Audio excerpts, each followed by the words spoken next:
Hello and welcome back to Tidbit of Torah. There are many ways to think about prioritizing our lives and what is most pressing for us to spend our limited time and attention on. One that I find particularly helpful for my personal and professional life is the quadrant method. This has 4 different quadrants to it, and it's a way of evaluating the things in our life and what we feel drawn to do and how to prioritize them. This quadrant says urgent and important, the things in our life that are both pressing to do in the moment and really important.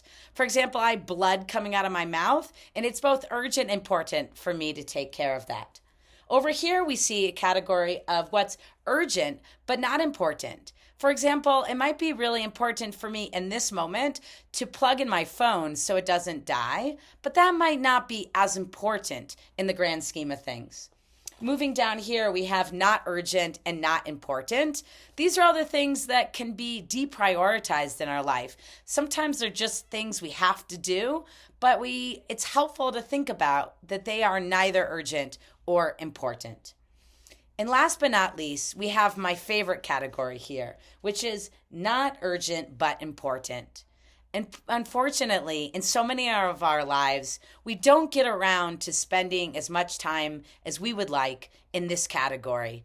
The things that are deeply important to us, but that get overshadowed by the things that might be more urgent in our lives. This comes up in a midrash, a rabbinic story, based on this week's Torah portion, Parshat Beshalach.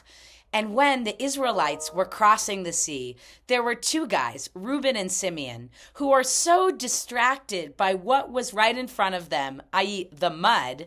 They were so stuck in the mud, they missed the miracle. They couldn't see the walls of water or that the entire Hebrew nation was walking through them, except for a few people who stayed back. But they missed it because they were so stuck in the mud. They couldn't see what was important by seeing what was just urgently in front of them. Well, I mentioned that there was also a few people that stayed back.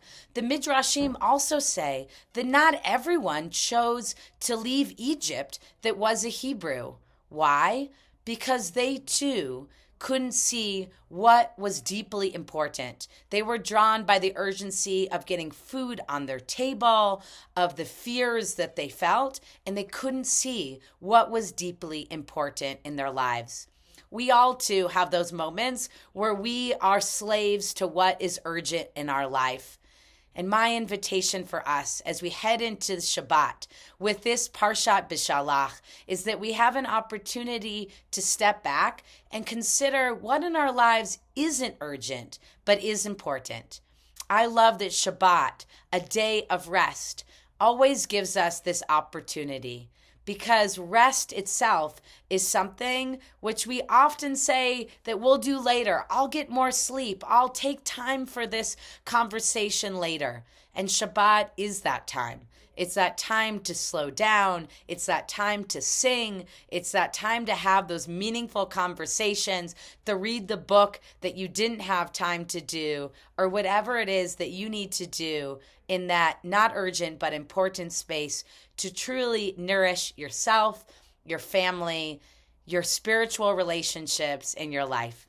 So Parshat Beshalach is an opportunity to dwell in the not urgent but important zone, an area in which we can all benefit from spending more time. Shabbat Shalom.